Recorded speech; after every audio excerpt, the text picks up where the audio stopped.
Coming up on First News at 6, we'll talk more about our rain chances and let you know if there's another flood potential. And water in Bismarck and Mandan has receded, so now it's time for cleanup. And will insurance pay for the damage to businesses and homes? We'll tell you what to expect. You're watching First News at 6. Your top news and weather headlines start right now. The Bismarck-Mandan area has gotten a lot of rain in the past 24 hours. Last night, parts of the two cities experienced a flash flood after a slow-moving thunderstorm dumped more than 3 inches of rain in parts of town.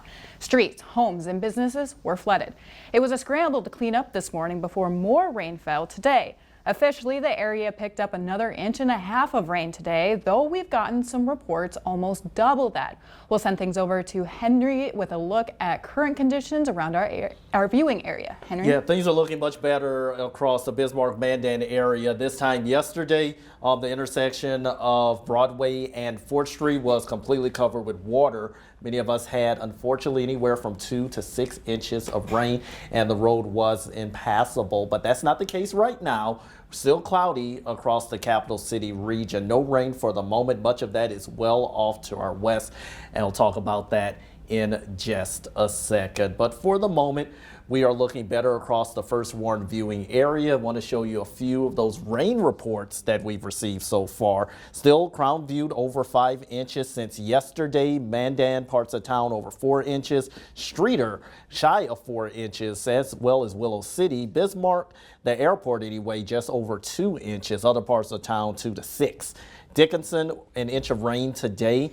Bottineau, not far from 1 inch. Minot, 1/2 inch. At Williston, a trace of precipitation right now, but it's still raining. Here's Lake Metagoshi at 65 degrees. Got some showers coming down across the Turtle Mountain region. And Williston had a nice little thunder shower push through. More could be on the way as well. The wind gusting to 31 miles per hour. First warn Sky Tracker Doppler radar. Dickinson, much of the activity over for you. We've got some rain across Emmons County, but I want to focus on the north for the moment. Showers still extending from the Turtle Mountains down into New Rockford. That will gradually exit the region, but look what's going on across the northwest. A couple of spotty showers in and around Culberson and Lambert, as well as a spotty shower well to the west of Sidney. But look at Divide and Williams County. Got some strong thunderstorms, rain to the west of Wild Rose, but zooming in tighter north and northeast Williston into Springbrook and Ray.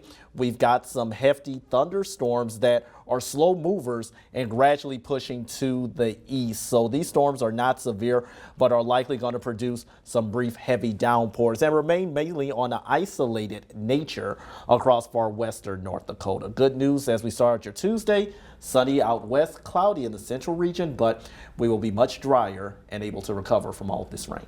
All right, thank you, Henry. People are attempting to dry out their businesses and homes today after heavy rains flooded many areas in Bismarck and Mandan. Cleaning and restoration services are overflowing with calls to help, but some people are having to take matters into their own hands. Ella Kraft has more. The fans are rolling and shoes are squishing on the carpet of the Arrowhead Plaza drugstore. And still today, the floors are, we get it all sopped up and we turn around and it's wet again. On Tuesday evening, extensive rainfall flooded the basement and the main level of the store. There's nothing they could do to stop it. It was just gushing in, and from what I understand, if you go back and look, it was about 5 feet deep in the alley up against the building. Now workers are attempting to dry and clean out shelves. They're moving items to higher levels in case of another flash flood. We kind of literally had a bucket brigade for about 2 hours trying to empty water out. We had some pumps running and then just bucketing water out as fast as we could. The drugstore had some help from cleaning and restoration services, but employees are doing a lot on their own. Restoration services have their own flood coming in. Austin Fettig of Dakota Fire and Water Restoration says he received more than 40 calls for flood damage. Between all services like his in the area, he estimates there were hundreds of calls and millions of dollars in damage. 20, 30, 40,000 a piece. It's not going to take long to get into the millions. Fettig says the first thing to do is get all the water out. Demo anything we need to demo to be able to dry properly and set up fans, set up dehues, and spray antimicrobial to make sure we don't have any growth. Sherry says the process is overwhelming and she doesn't even know where to start. But the rain didn't wash everything away. Thankfully, I've got employees, friends here helping that are just kind of coming in and pitching in and helping, doing what they can. She is still working with her insurance and vendors to estimate the cost of damage to the store. In Bismarck, I'm Bella Kraft, reporting for your News Leader. Sherry and others were also trying to catch up and do what they could before the rain started again this morning. And between structural damage and cleaning up debris and replacing items, home and business owners could be looking at costly repairs. And their insurance policies might not cover any of that damage. Elizabeth Shores tells us how one business is managing. Manager Amy Shi at Nara Ramen says these are the pictures she took at the restaurant during the worst of the flooding. She says water covered the main floor up to her ankles. The reason it looks so clean is because staff have been cleaning since the flooding began. She says the water damaged the building's sheetrock. She and her team have been checking behind booths for any sign of mold. She's been talking with their insurance agent, but she's not optimistic they'll be able to help since flood damage isn't in their policy. I asked her to estimate how much it would cost to repair everything. I cannot imagine that because we never had this kind of situation before. It never happened before, you know. Water also flooded the lower level of the restaurant. She says it was especially bad in the room where they keep their electronics. She says water soaked every piece of equipment in here. Yeah, all the old wall is leaking water. She says thankfully the equipment still works. She says it's likely many other downtown businesses are in similar situations. Since flooding is so rare in the area, it's unlikely owners would take out flood insurance. Jody Schmidt at Country Financial says the first thing property owners should do in this kind of situation is contact their insurance company. Usually with our people, we tell them document as much as you can. Take pictures, keep receipts. If you have to go buy fans or pumps or anything like that, keep a record of everything so you can present that to the adjuster when they are able to get out there. Schmidt says even if flood damage isn't in your policy, it's always worth it to ask your agent what damage you can have covered. In Bismarck, I'm Elizabeth Shores reporting for your News Leader. And Schmidt says don't take friends or family's word on what insurance will or won't cover because your policy is unique to you and only your agent can give you definitive answers. Homes and shops weren't the only places flooded. Area hospitals were also affected. Our medical reporter reached out to local ones to see if services were impacted. Elizabeth? That's right, Lynette. Area hospitals and clinics were dealing with water damage after the severe flooding in area last night and this morning. Essentia Health says it had minor water damage at its 9th Street location and walk-in care services were closed for about 2 hours last night. They are open now. CHI St. Alexia says it also experienced minor water damage in some of the low areas in its buildings downtown. It says that damage did not impact patient services. People took to social media last night posting videos of major flooding damage at Sanford Health, especially to one of its CT machines. We reached out to Sanford and they say despite the damage, patient care hasn't been affected. They sent us these photos, but we were unable to get permission to use any of the videos circulating on social media. A spokesperson from Sanford says the hospital is still trying to determine the extent of the damage. All right, thanks, Elizabeth. With all the flooding from last night, not only was damage to buildings an issue, flooded streets and damage to cars was too. Earlier today, road closed signs blocked traffic on Apple Creek Road at Yegan Road in Burleigh County as some water still covered the lanes. The 7th Street underpass in Bismarck was also closed with some water still remaining, though it had decreased significantly from last night. The city of Bismarck says most of the roads that were closed are now open, though some less traveled ones may still need to dry out. Mandan also had some road closures, but we did not hear back on how many. Now, Bismarck typically doesn't get rain like what we saw last night. Still, our storm drain system seemed to be quickly overwhelmed and the water stuck around in some places into today. Justin Gick spoke with the city engineer about this today to try to find out why this happened. He joins us live now. Justin? Lynette, that's right. Some of the roads are cleared and there is still some debris on the roadway. We saw last night how quickly the water rose and how the drains wasn't able to take that on quick enough. Now, Gabe Schell, the city engineer, says that the system is designed to handle a certain amount of capacity. He says the city tries to find a reasonable design to improve its drainage systems. Schell says this is what they found out about Bismarck yesterday and other times. There are certain events that have the higher intensity, just that much amount of rain coming at that short of amount of time inundates that system, and really the system then becomes both the underground pipe network as well as the street itself to convey the stormwater. Shell says this is by design as they want the streets to convey that stormwater. He says when that happens, they usually don't want a lot of traffic out on the same time. Now, Shell says most of Bismarck's drains through a gravity system, and there are some storm water ponds that are operated with pump systems. Now, Shell says that every time that the city has an opportunity to learn, they try to do that. He says there are definitely areas they know of concern, and they have plans in place to improve those areas.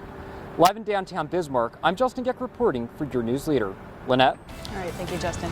Coming up, a big tree came down on the Super Slide amusement park. We'll have the story. Henry? And the weather looks great for Food on 4th tomorrow. We'll have a few clouds in the capital city. Maybe a hit or miss shower, but overall dry with temperatures in the 70s, maybe near 80 during the afternoon. The only thing sliding at the Super Slide amusement park in Bismarck today was debris.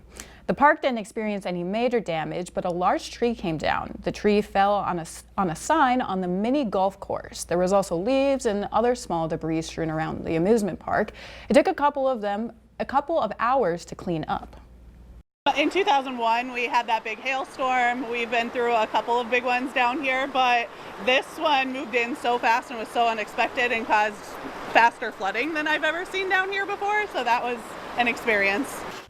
She says it was up to her knees at one point. It started raining again this morning, so they had to close and start cleaning again. They closed for the season on September 8th.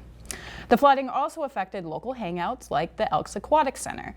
The flash flooding led to the pool taking in runoff. It will need to be cleaned and treated before it can reopen to the public. What we need to do is we need to get the dirt and debris out of it, and so our aquatic staff was up there cleaning the deck and also the pool, and then once they get all the debris out, then we'll check the chemical, shock it, and get it operating again. He says as long as the rain holds off, he hopes to have the pool reopened by Thursday or Friday. So, Henry, the question is, are we getting any more rain? Yeah, we're still getting some rain across the region, but the flood threat thankfully has ended for the first warned viewing area. Turned out to be a bit better than we had hoped for. But looking across the region at Lake Metigosha, you've got another round of rain coming down at 65 degrees on the lake. A light wind, Minot seeing a little bit of sun, but mostly clouds at 69 degrees. Williston, 85, had a bit of a shower push through. And in Bismarck, 73 degrees, light wind out of the east. Dickinson at 65 degrees, that's rain-cooled air for you.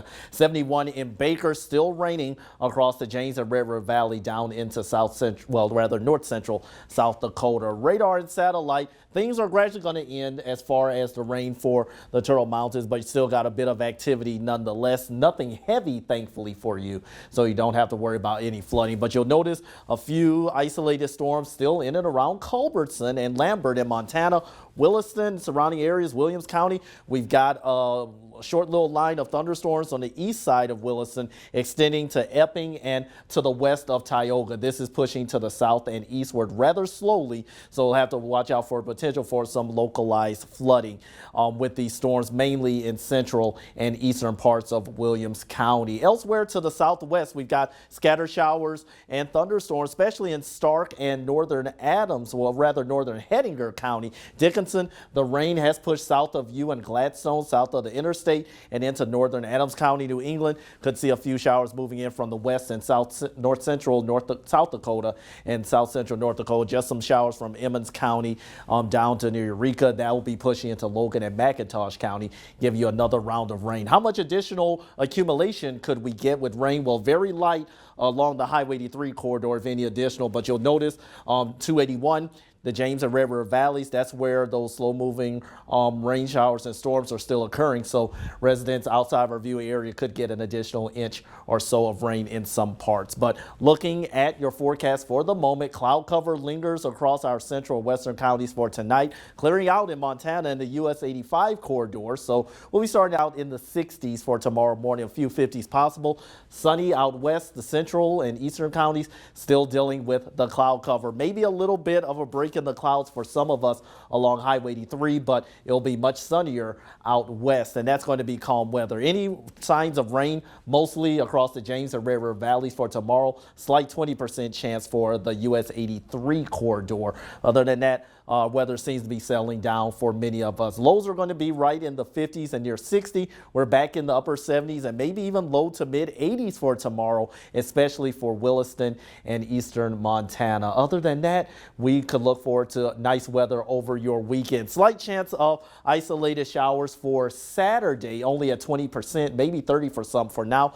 but relatively dry over the weekend, especially Sunday, looking great with highs back in the 80s. So we've got nice summer-like weather underway. That's going to continue to be our trend. We should be in the 80s, and that's where we are looking at for the rest of the week. However, Tuesday and Wednesday of next week, we could see a couple of slight chances of showers and a slight cool down back into the 70s, but we still got some good summer weather underway. You know, Henry, as long as that rain isn't what we saw last night, I think we'll be okay. Yeah, we don't have that issue right now, but like I say, still watching Williams County because pretty hefty sales there. 100%. All right, thank you, Henry. You're welcome, Lynette. Up next, the spotlight shines on Hudson Sheldon of Mandan. He's about to start his senior year with the Braves.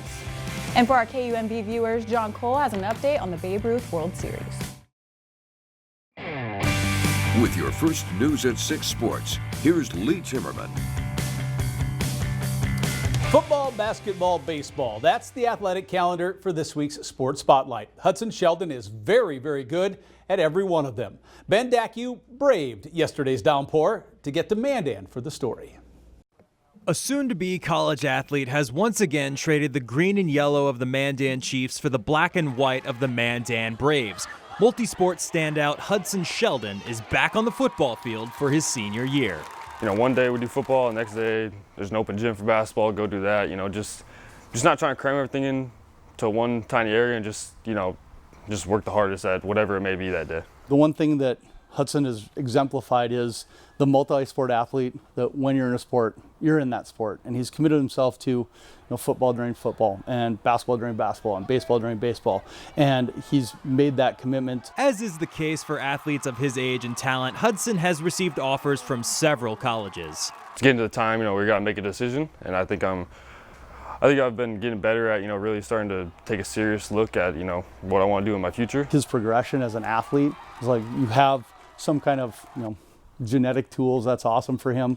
But what he does with those tools and what we're able to help him develop as a quarterback, I think is, you get some level of, hey, that's pretty awesome. Awesome, indeed.